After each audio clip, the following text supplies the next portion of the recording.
كنت شايفها ازاي؟ كانت اكتر حد مجتهد شفته في حياتي. الدين ده كان اهم نقطة في حياتنا، وكان محور حياتنا. كأنها فعلا حاسة ان هي وقتها على الارض مش كتير. انا كنت خايف من اليوم اللي هي تعجز فيه وما تشتغلش. كانت دايما تقول لو عملتي حاجة تتقنيها، لحد بقى ما كبرت شوية واتعلمت ان هي قصدها انه اي حاجة بتعمليها لازم يكون ربنا قدامك. فبصت لها وقالت لها لو ما اشتغلتش اموت. جدتي كانت مسميها طهرة القلب، زي اي ام مصرية جميلة وسكر وحنينة قوي قوي، وفي نفس الوقت very firm. بتبني حياتها وبتبني الشغل بتاعها طوبة فوق طوبة. الطب بالنسبة لها لما من اللي انت بقى بتشوفيه ان هي تعلم الناس الطب اللي هي اتعلمته. دايما بتحسس كل واحد ان هو المميز عندها، يعني يا رب الواحد بس يطلع ربعها. يعني ده الأحسن لها ان هي كمان يعني تمشي في عزها. انا دايما بحس ان هي معانا والله.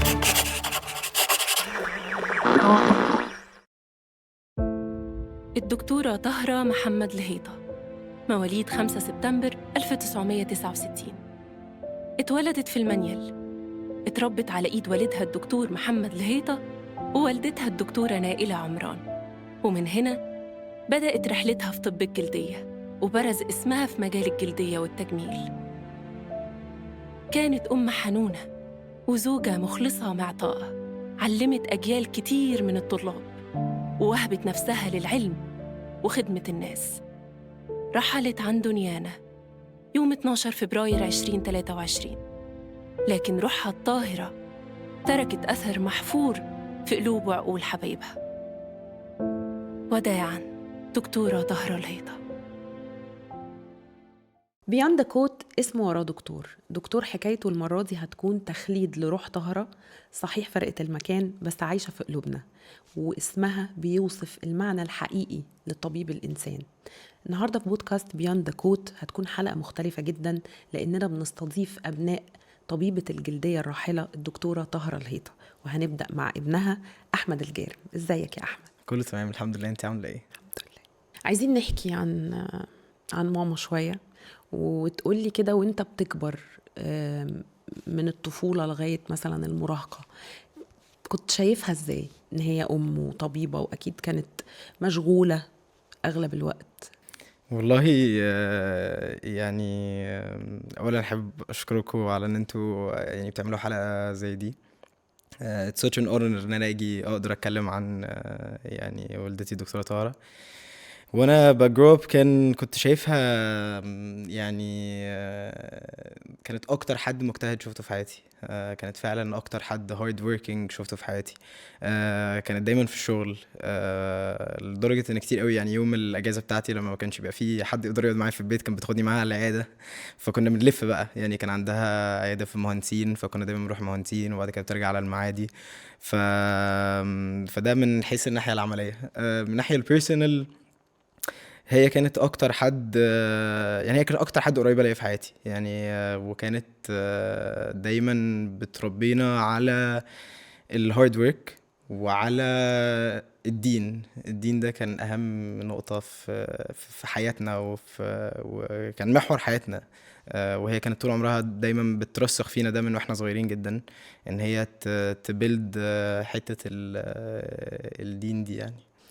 الذكريات اللي بتجمعكم ببعض اكيد كتيرة، بس ممكن تقول لنا مثلا على ذكرى او اتنين مميزين جدا بالنسبة لك؟ والله في فعلا زي ما انت قلتي ذكريات كتير أكيد قوي. أكيد. في ذكريات كتير جدا يعني.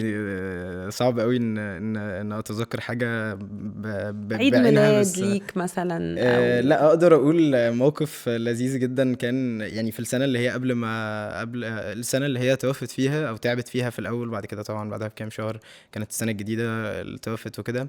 بس السنه بتاعت 2022 سافرنا 6 مرات مع بعض في الصيف ده في الفتره وكنا انا وهي لوحدنا which was very عاده بيبقى انا وهي واخواتي وكده، بس قعدنا يعني الصيف ده كله سافرنا مع بعض بلاد كتير قوي.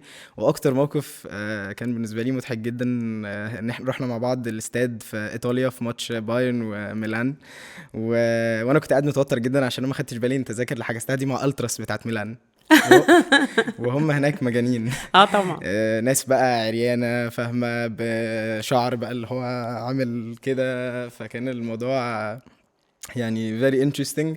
وانا كنت قاعد احنا لابسين شيك جدا والناس كلها هناك احنا كنا فاكرين ان احنا رايحين التذاكر عاديه جدا دي زي التالتة شمال عندنا بالظبط. يعني عادي جدا. هم بيسموها هنا كيرفا نورد بالظبط زي ما هنا بيسموها تالتة شمال او كيرفا نورد حتى بيستخدموها هنا. فكان الموضوع كان انترستنج جدا ان انا وهي كنا قاعدين. انا كنت خايف عليها جدا، ست صغيره كده محجبه يعني قاعدين وسط ناس يعني صعبه شويه بس ده يعني الموقف. وهي كانت مستمتعه جدا.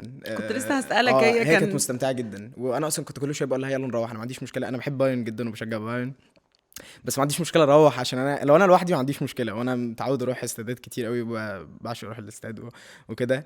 انما هي كانت قاعده مستمتعه جدا، كانت قاعده بتحب الكورة؟ بتحب الكوره جدا، كانت بتحب الكوره بشكل مش طبيعي، وده احد اسباب برضه. بس كان المشكله ان هي كانت زملكاويه وانا اهلاوي جدا فبس فكنا بنختلف في انا الحته دي حبيتها اكتر بكتير بجد والله طبعا.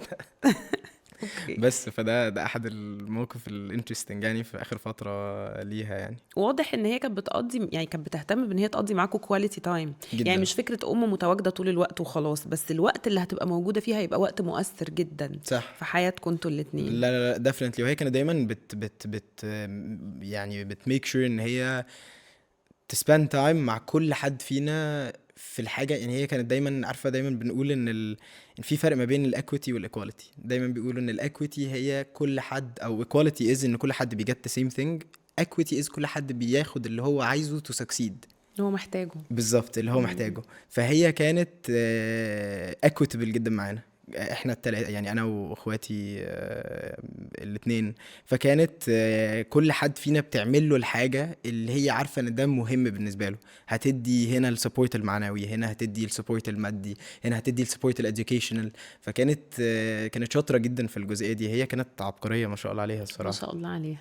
مين اكتر حد فيكم شبهها في الطباع وفي الشكل؟ بصي طباع كل حد فينا واخد حاجه، كل واحد فينا واخد اسبكت من حياتها. واتس فيري انترستنج عشان فعلا لو شفتينا احنا الثلاثه مع بعض يعني انا واخواتي هتلاقي فعلا ان كل حد في تراك زيها في حاجه. سوني اختي مثلا واخده منها التراك الخير قوي وحب الناس والطيبه، واخده منها الحته دي جدا. وفرح اختي واخده الديرماتولوجي، يعني هي ديرماتولوجيست زيها، فواخده منها الديرماتولوجي جدا والذكاء بتاعها الذكاء الميديكال. وانا واخد منها البيزنس والهارد وركينج اسبكت. يعني هي كانت بيزنس جينيوس كما قال الكتاب، يعني كانت عبقرية في البيزنس. وانا اخدت منها جزء بسيط قوي من من الحتة دي. ما اقدرش اقول ان انا يعني حتى 1 على مليون من اللي هي كانت فيه. يعني انتوا الليجاسي بتاعها، انتوا يعني وي هوب ان احنا نقدر نكمل في الليجاسي دي، وفي اللي هي يعني حققته، يعني ان احنا نكون ربع حتى ده. يعني كانت بتوصيك بايه؟ انت الولد الوحيد؟ انا الولد الوحيد. كانت بتوصيك بايه؟ بالصلاة. بالصلاة. ما تسيبش الصلاة. لا الصلاة على اوقاتها. كانت دايما تقول الصلاة على اوقاتها. ده كانت اكتر حاجة بتوصيني بيها. سيبك من اي حاجة تانية. كانت دايما تقول الصلاة على اوقاتها. فكانت اكتر حاجة بتوصيني بيها الصلاة. كنت متميز عشان انت الولد الوحيد؟ انت رقم كام؟ اخر واحد، انا الصغير. متميز جدا. والله مش بالشكل ده، علشان انا يعني هي كانت بتحط عليا responsibility كبيرة قوي، ان من وانا صغير خالص وهي بتشيلني مسؤولية ومسؤوليات كبيرة قوي من وانا صغير جدا. انا مش هنسى يعني وانا عندي 13 سنة، لما تميت 13 سنة كان في صيف هم كانوا مسافرين فيه العيلة، احنا كنا المفروض نسافر يعني. وانا قعدت اشتغلت في سكين هاوس عندها، شغلتني في الريسبشن، ما سافرتنيش معاهم. اشتغلت في الريسبشن عشان اتعلم. وقفت لمدة شهرين شغال في المركز او 3 شهور الصيف. وانا 13 سنة صغير جدا. وسن مراهقة وعايز تنطلق جدا. بس ففضلت قاعد في السنتر عندها شغال، بروح من 9 الصبح ل 9 بالليل، لابس قميص وكرافتة وقاعد في الريسبشن. عندي 13 سنة بستقبل مكالمات، عشان طبعا العيادة مش شغالة عشان هي مش موجودة. فبستقبل مكالمات. وبعد كده آخر شهر بقى هي بدأت العيادة وكده، فاشتغلت معاها وهي في لما اشتغلت بقى ريسبشن بقى باخد فلوس، بدخل حالات، الحاجات دي كلها. فكانت interesting experience يعني. طبعا انت بدأت شغل وانت عندك 17 سنة، او اول شغل اشتغلته كان عندك 17 انا سنة. بدأت الشركة وانا عندي تقريبا 17 سنة داخل على 18 سنة. هي ليها يعني يد في ان انت تبدأ حياتك المهنية بدري. يعني definitely علشان هي ادتني responsibilities كبيرة قوي من وانا صغير. عارفة لما تميت 18 سنة بقيت له طب ما هو انا يعني هروح اكبر ايه اكتر من كده، وانا خلاص وصلت already يعني كنت لابس بدلة وانا عندي 13 سنة. بالظبط انا already وصلت، انا كده متأخر. ايوه. فده ده اللي حصل يعني. فلما جيت اتخرجت من المدرسة انا يعني بدأت الشركة بتاعتي وانا 9 ايام بعد ما اتخرجت من المدرسة بالظبط. خلصت المدرسة 9/6، بدأت شركة 18/6 في نفس السنة. وبعد كده بدأت الأول عادي لوحدي حتى كفريلانسر، بعمل فريلانس ورك وكده. وبعد كده بقى a couple of months in after I saved up some money بدأت هاير حد والتاني والتالت لحد بقى لما يعني الحمد لله الشركة دلوقتي وكده. بس ما كانتش قلقانة عليك من ان انت بتشتغل وعندك جامعة في نفس الوقت؟ لا كانت قلقانة جدا وما كانتش مبسوطة قوي مش يعني في الأول كانت بالنسبة لها فيلد غير الفيلد. يعني أنا شغال I work in marketing، فاهم قصدي؟ فيلد غير الفيلد بتاعها، غير فيلد أي حد في الفاميلي. فأنا داخل فيلد بطولي، كلهم دكاترة؟ كل العيلة كلها دكاترة ما شاء من الله. الألف للياء، من ناحيتين كمان، يعني من ناحية مامتي ومن ناحية بابايا. فما فيش اي حد في الفيلد بتاعي. فدفنتلي هي كانت خايفة وكانت يعني كانت بتحاول تسبورت مي، بس برضو كانت بتحاول تهديني شوية. بس انا كنت واخد منها قوي حتة الجرأة دي، ان هو لا انا عايزة اطلع واعمل واسوي وهكذا. بس والحمد لله يعني ان I started then. يعني I couldn't have imagined my life دلوقتي بشكل تاني يعني. ممكن تقول لنا ايه سر عنها ما حدش يعرفه عن دكتور طاهر؟ سر بتحب الملوخية جدا. عندي قصة مسخرة عن الموضوع ده. مرة هي دايما عندها طقوس ان لما ترجع من السفر، هي كانت بتسافر كتير قوي مؤتمرات، لما كانت بترجع من السفر لازم رز وملوخية وفراخ، لازم. ده الأكلة اساسي، التقليدية ده اساسي. في مرة واحنا دايما لازم نبقى مجهزين لها في البيت. في مرة من كذا سنة كانت مسافرة ورجعت، كنا جايبين دليفري وما عملناش رز وملوخية وسابت البيت يومين. سابت البيت يومين والله. بسبب الملوخية؟ والله سابت البيت فعلا يومين وراحت باتت في سكين هاوس اللي هو المركز بتاعها، عشان علشان مقموصة من مفيش دي كانت ملوخية. بالنسبة يعني لها ايه؟ دي كانت بالنسبة لها كارثة. ده كان مأساة. من ساعتها اتعلمنا دي مأساة لذيذة موت. جدا جدا جدا. بعد كده خلاص بقى الملوخية دي ما حدش بيهزر مع بالظبط. الملوخية. بالظبط. ايه اكتر حاجة كانت بتضايقها بعد الملوخية؟ اكتر حاجه كانت بتضايقها كانت بتضايق لو حد مش صادق معاها.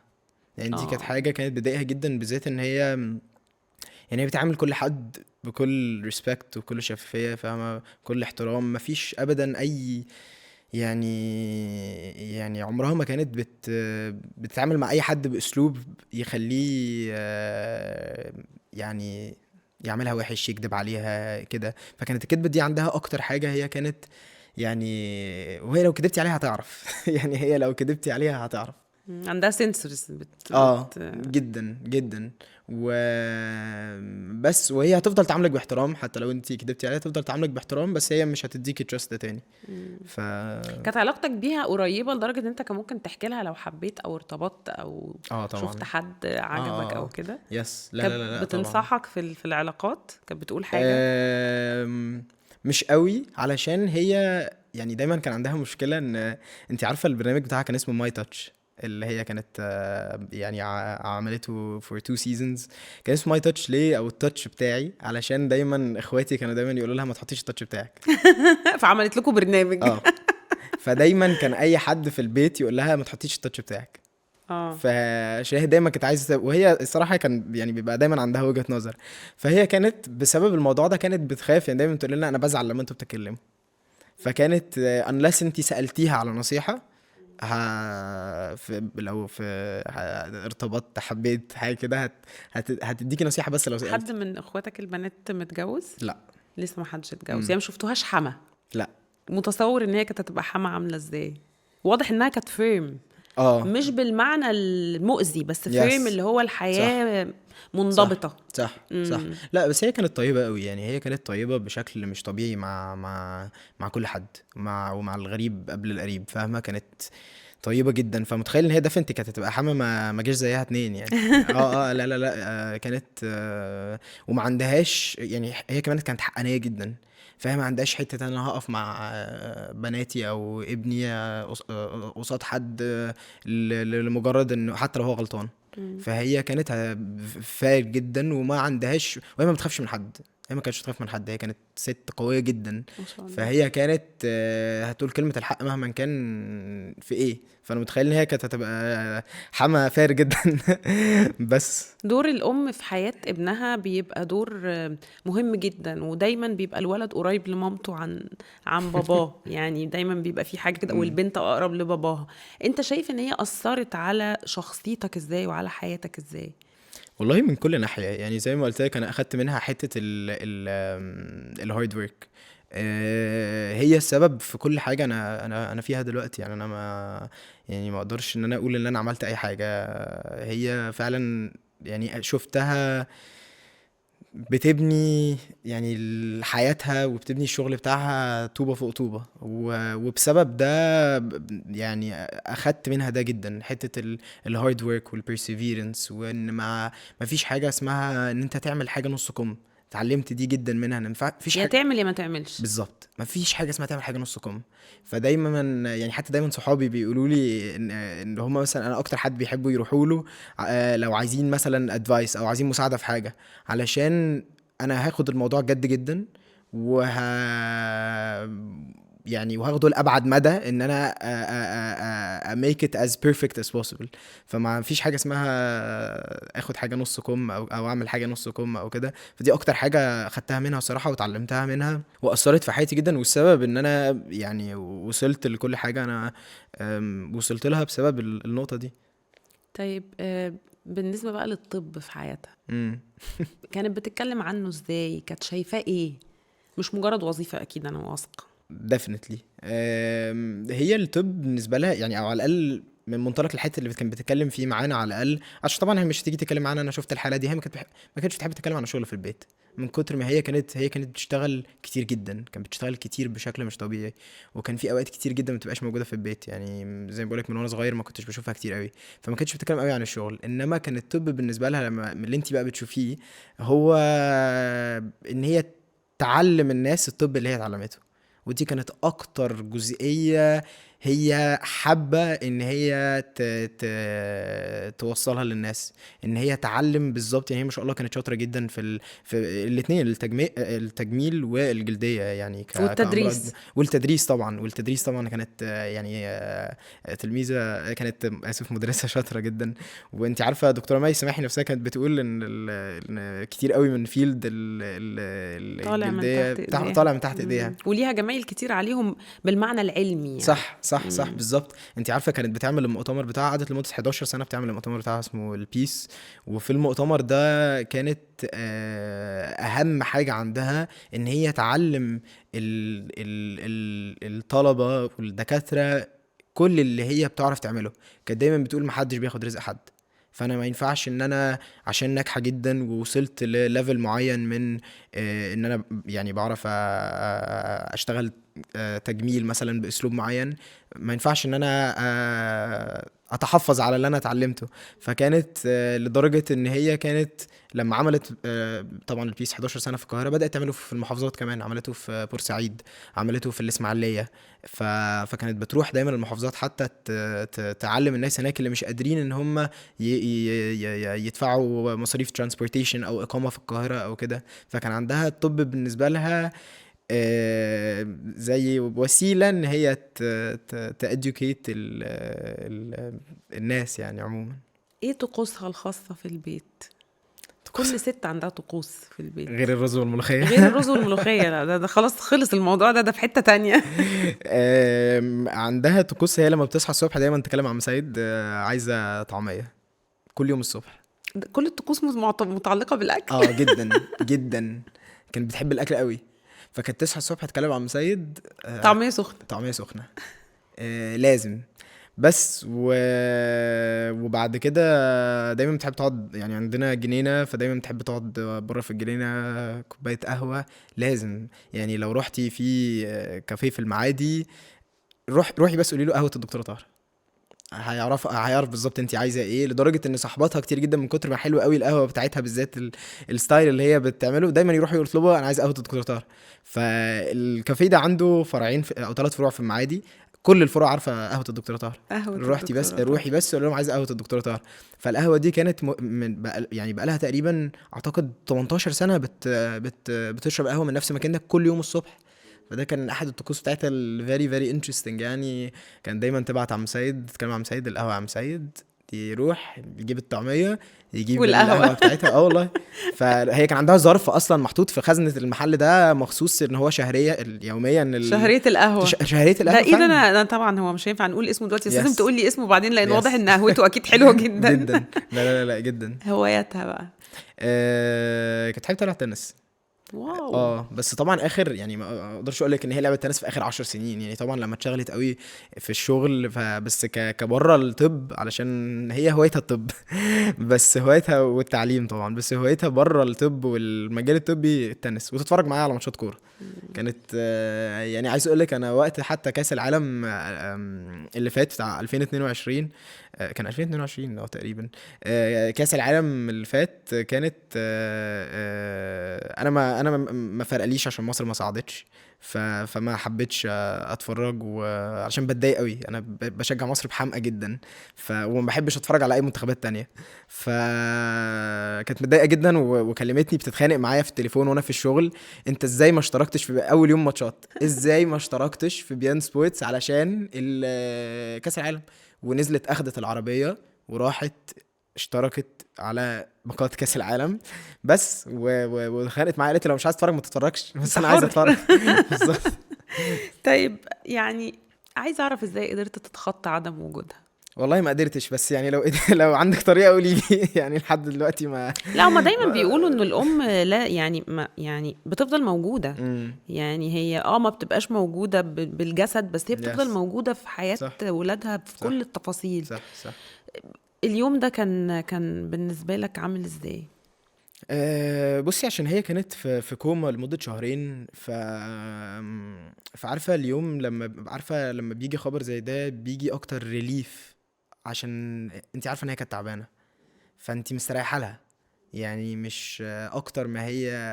يعني طبعا ما حدش عايز ان هي تتوفى يعني، انما بتبقي مستريحه لها عشان هي تعبت. يعني هي تعبت لمده شهرين وجالها 2 نزيف في المخ، يعني فاهمه، يعني هي في الاول تعبت وبعديها الحمد لله فاقت من الغيبوبه وروحت البيت، بعدها ب6 ايام جالها نزيف في المخ تاني. فدخلت بقى في كوما وبعديها توفت. فطبعا يعني اكيد يعني كانت شوك، انما بتستريحي للشخص، يعني عشان كتير قوي انت تسمعي عن اللي بيطلع من كوما بس عنده بقى مضاعفات وبلاوي بعدها. ممكن يتشل، ممكن يتعمي في سنسرز كتير قوي بتبوظ عند الشخص. وانا كانت اكتر حاجه يعني عارفه من وانا صغير حتى وانا خايف من اليوم، هي من كتر ما هي كانت مدمنه شغل، انا كنت خايف من اليوم اللي هي تعجز فيه وما تشتغلش. فكنت خايف علشان مش عايز ان انا اشوفها في يوم من الايام بتعمل يعني ما بتعملش الحاجه اللي هي بتحبها جدا. هي كانت بتعشق الشغل. هي حتى في الفتره اللي رجعت فيها من المستشفى اول مره كانت فرح اختي كانت بتقول لها احنا خلاص بقى لازم نريح من الشغل شويه، عشان طبعا يعني اوبسي نزيف من المخ بيجي من الضغط العالي وهكذا. فبصت لها وقالت لها بكل، كان الصوت بتاعها صوفت قوي في الفتره دي طبعا عشان قعدت كتير قوي ما بتتكلمش في كوما وهكذا، فقالت لها لو ما اشتغلتش اموت. فانا كنت دايما من وانا صغير شايل هم اليوم اللي هي هتعجز فيه ومش هتشتغل. فانا يعني كنت خايف ان هي تطلع من الكوما عندها حاجه ما تقدرش تشتغل. فعارفه انت يعني طبعا كان قاسي جدا، بس ده الاحسن لها. يعني ده الاحسن لها ان هي كمان يعني تمشي في عزها، من الاخر، فاهم قصدي؟ انا فاهمك جدا تمشي جدا. في عز ما هي شهرتها وقوتها وعلمها، فاهمة قصدي؟ ووعيها يعني. فعشان كده الحمد لله يعني. الحمد لله، ربنا ما بيعملش حاجة وحشة ابدا. ابدا. مين الشخصيات المؤثرة في حياتها في مجال الطب تحديدا؟ يعني هي أثرت في حياة ناس كتير، مين طبعاً. بقى المؤثرين في حياتها؟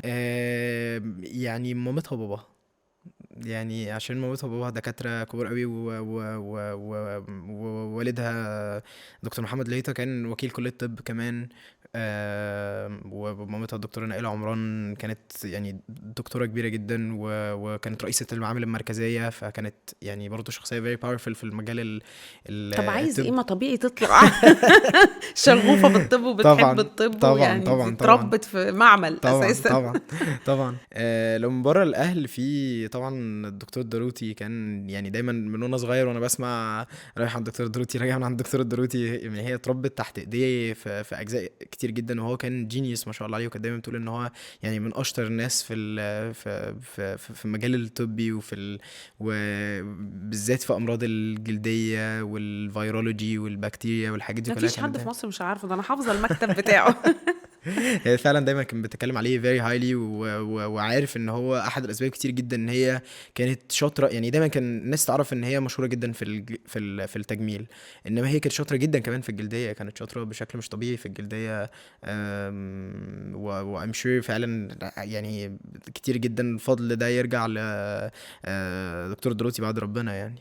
احساسكم بيبقى ايه لما بتشوفوا كم الحب وكم المشاعر اللي عند الناس في المؤتمرات الطبية، ولما بتقابلوا الناس اللي كانوا حواليها طول عمرهم؟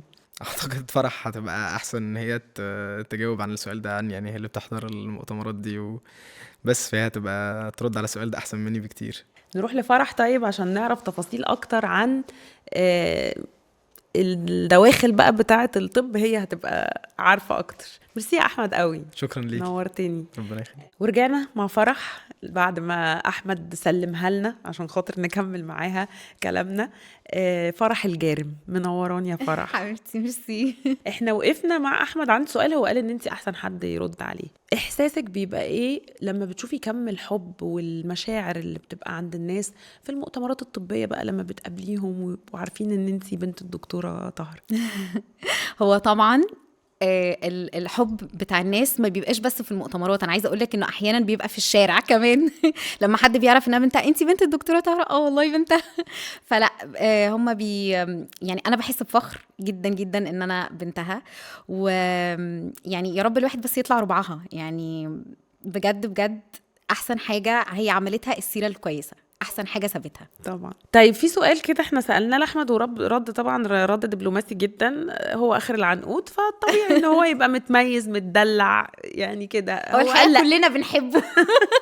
كلنا بنميزه وبنحبه، كل متدلع من الكل.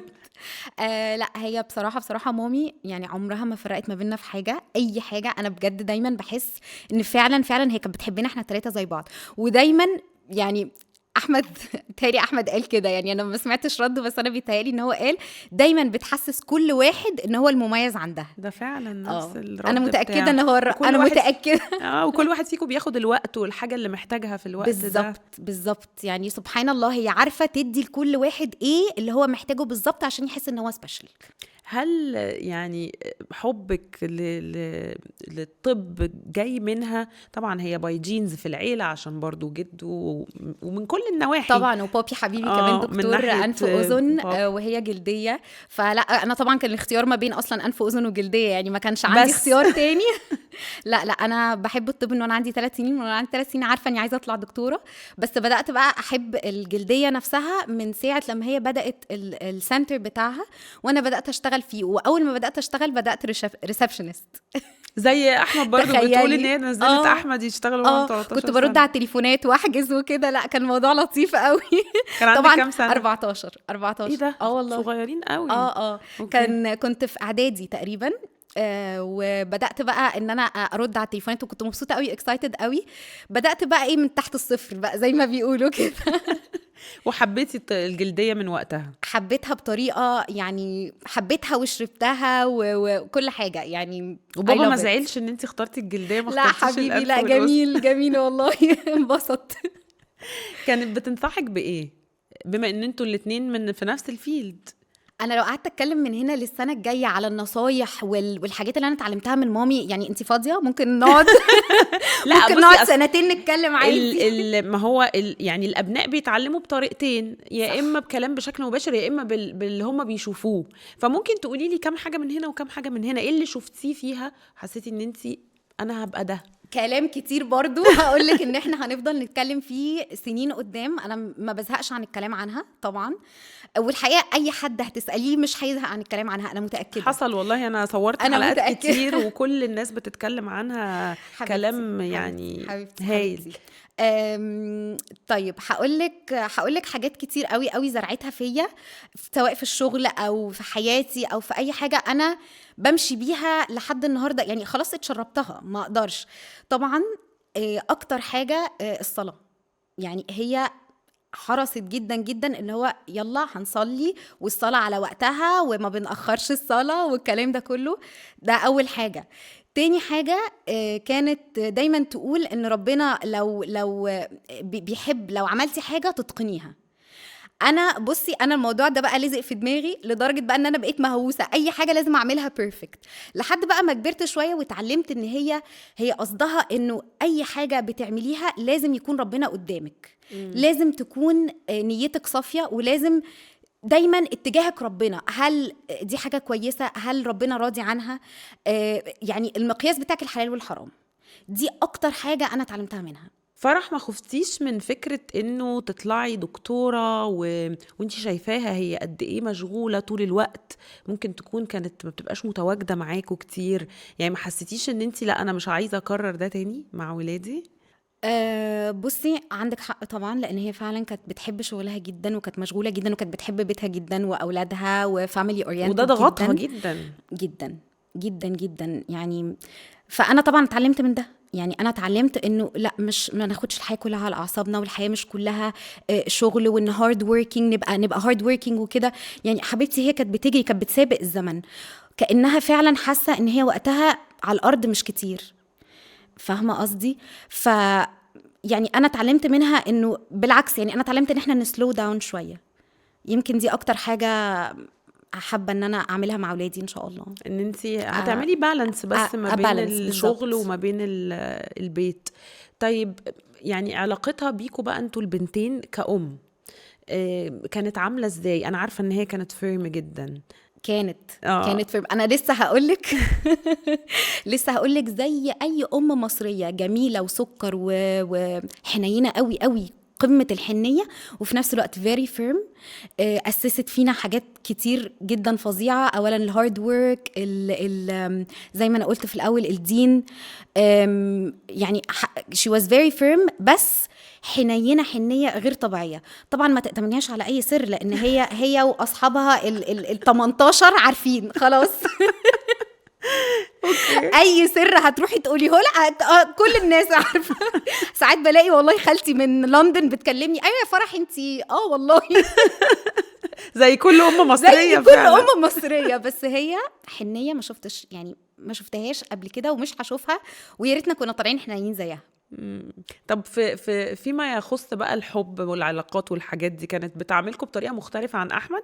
يعني احمد لا واخد طبعاً. سبيس لا خالص. يروح يحكي لها وانتوا لا؟ لا لا لا، بس احمد هو بطبعه very open. انا يمكن closed شويه، بحب ابقى secretive شويه، بحب اسراري، بحب البرايفسي بتاعتي. بس احمد ما شاء الله عليه يعني فضايح. حبيبي ربنا بس هي يحميه. كانت متقبله منك انت واختك ان انتوا يعني يبقى عندكم بس احنا برضو يعني كنا دايما هي المنتور بتاعتنا. يعني هي كانت المنتور بتاعتي سواء في الشغل او في البيت، ويمكن في الشغل اكتر كمان، لان انا بعد كده برضو حبيت ان انا اخش الجلدية زيها. فهي منتور بالنسبة لي في كل حاجة، يعني وهي القدوة بتاعتي في كل حاجة، رول موديل ما شاء الله يعني. ما شاء الله. فرح احكي لنا عن علاقتها بوالدتها الدكتورة نائلة عمران. حبيبتي نوني. يعني برضو مش عارفة أقولك إيه ولا إيه. لا، هي علاقتها بيها كانت جميلة جدا جدا. يعني دايما جدتي كانت مسميها طهرة القلب، يعني ان هي مش بس يعني طاهرة كاسم، لا يعني فعلا فعلا خدت من نظيفة من اسمها. جوه ومن بره، عارفة. فلا، علاقتها كانت جميلة جدا، وكانت بتحرص جدا على بر مامتها جدا جدا، وكانت يعني يوميا لازم تكلمها، وفي كل مؤتمراتها لازم تكون حاضرة، رغم انها دكتورة، يعني دكتورة نائلة، دكتورة امراض دم، استاذة امراض دم. ف لا يعني كانت بتحرص جدا ان هي تبقى معاها في كل حته، وكانت براود جدا بيها، وهي نوني كمان كانت براود جدا بمامتي. كانوا أصدقاء؟ يعني جدا جدا جدا جدا يعني خالتي بتتريق عليهم ان دايما ودنهم في ودن بعض. انا بحب التفاصيل قوي بتاعت أيوة. الاسر دي. طيب تفتكري حاجه عن هواياتها؟ عايزين نعرف هتجاوبي ازاي. كانت بتموت في الطبخ. عايزه اقول لك كانت طباخه استاذه، ما تتخيليش ابدا بيطلع منها الشغل ده. كانت بتحب الاكل بتحب الاكل. هي ما كانتش اكيله، ما كانتش بتاكل كتير ككميات، بس لا، الحاجه لازم تكون مظبوطه، يعني لازم تكون بيرفكت، وتبقى عارفه تحطي ايه بالظبط عشان تطلع ايه. ولما مثلا ابقى بعمل طبخه في المطبخ او حاجه، اسالها بالظبط اعمل ايه، طب احسنها ازاي، اروح ادوقها لها، تقول لي بالظبط التركيه اللي محتاجينها بالظبط للاكله دي. حاجه يعني علمتكم المطبخ؟ انا طلعت بموت في المطبخ. واختك بقى؟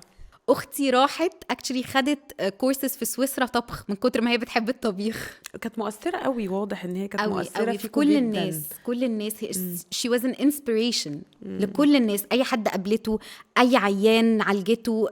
يعني لحد دلوقتي بسمع ستوريز من العيانين عن قد ايه ان هي ساعدته، او هي كانت ست عظيمه، او inspired him one way or another، حتى لو بره مجال الطب. اكشفي لنا سر بقى من الاسرار. واضح ان انتي سيكريت كيبر برضه. بصي، انا اكتر واحده قضيت معاها وقت، لان انا اولا اكبر واحده، ثانيا دخلت الجلديه، فاحنا كنا بنشتغل مع بعض. زي ما قلت لك، انا كنت بشتغل معاها من وانا عندي 14 سنه في السنتر بتاعها. وكنا بنسافر مع بعض كل سفريات المؤتمرات وكده. انا هير بلس 1 على طول. يمكن بابايا يعني ما كانش على طول فاضي، فبس انا دايما معاها، ما بفرقهاش. فانا كنت عارفه تقريبا حاجات كتير قوي قوي عنها، يعني اكتر من اخواتي التانيين. دي حاجه بصراحه يعني جميله قوي. بصي، هقولك على سر هو تقريبا كل الناس عارفاه، بس يعني ما بقاش سر. هو سر هتستغربي منه شويه. عارفه الناس اللي بتبقى من بره حاجه وتبين حاجه، وهي مثلا من جواها او في البيت بتعمل حاجه تانية، او تعمل عكس اللي هي بتقوله او الكلام ده، هي عمرها ما كانت كده.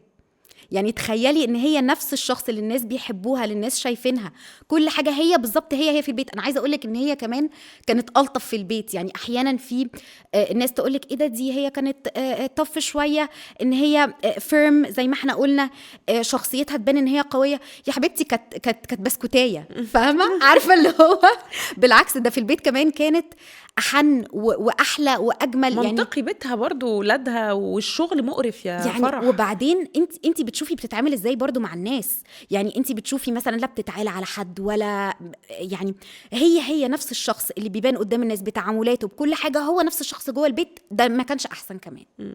ازاي بدأت رحلتها بقى مع الطب؟ رحلتها مع الطب هقولك برضو حاجه، ان هي كانت اصغر واحده في دفعتها في الجامعه. اول ما دخلت الطب تقريبا كانت حوالي من 15 ل 16 سنه، حاجه زي كده. كانت اصغر واحده واقصر واحده وجميله وكيوت كده. هي دايما كانت بتحكي لي، وحتى بسمع بعد كده من زمايلها يعني. فهي بدات حياتي بدري جدا. هي طبعا برضو يعني كانت حابه الطب قوي علشان اهلها برضو دكاتره. هي ما كانتش عارفه طبعا ان هي هتخش جلديه في الاول، بس بعد كده هو الحقيقه كان باباها عايز يخش جلديه، بس هو خد فارماكولوجي، طب الادويه. مش عارفه اسمه ايه. حلو، طب الادويه فهمناه. فارماكولوجي. هو كان عايز يخش جلديه، فهي قررت ان هي تحقق له الحلم ده، فهي دخلت هي جلديه بالظبط. وفي الاول اكشلي هي بدات جلديه كجلديه، يعني كأمراض والكلام ده كله، بدأت تخش في انها تعالج الناس كأمراض. بعد كده بقى تشعبت اكتر، ولما بدأ مجال التجميل يفلارش اكتر، هي بقى بدأت بقى تدخل فيه وبدأت تحبه اكتر. طيب انا مش قادره اقول لك انا مبسوطه قد ايه بان انتي واحمد كنتوا معانا النهارده.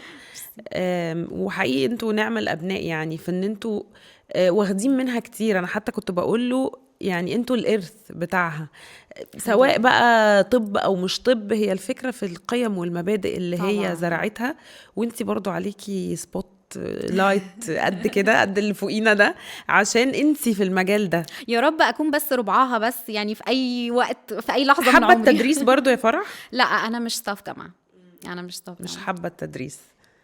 لا عادي، مش مشكله، ما احنا مش لازم ناخد منها كل حاجه. بس يعني انت في المكان بتاعك، طيب حابه اكتر التجميل ولا لا انا بحب شغل التجميل جدا، الجنريشن جديد؟ واتعلمت منها كتير قوي قوي. يعني طبعا مش حابه اقول ان انا هبدا مكان ما هي انتهت طبعا، لان ده مش هيحصل، بس هي اثرت عليا المشوار كتير جدا جدا، فده هيساعدني كتير جدا في كل حاجه. طبعا كان نفسي ان هي تكمل معايا، بس الحمد لله الحمد لله على كل الحمد حال. لله. انا متاكده ان هي يعني مكان ما هي موجوده هتبقى مبسوطه بيكوا جدا انا جدا. دايما بحس ان هي معانا والله. طبعا انا كنت بقول لاحمد كده، انا للاسف بالنسبه لي هي لسه موجوده، هتفضل موجودة، ودي حاجة حلوة، حاجة حلوة جدا. يعني أنا يعني بشكرك جدا جدا. وشكرا ليكم إن انتوا اديتوا لنا الفرصة إن احنا نحيي ذكراها. هي طبيبة عظيمة، وفي كل الحلقات تقريبا اللي عملناها لبيوند كوت كل الناس اتكلمت عنها، واتكلمت عن قد إيه هي كانت يعني سايبة أثر في كل حد فيهم وفي مشوار كل حد فيهم. حلقة مختلفة من بيوند كوت ونورتينا فيها يا فرح. ميرسي ميرسي حبيبتي. ليكي قوي.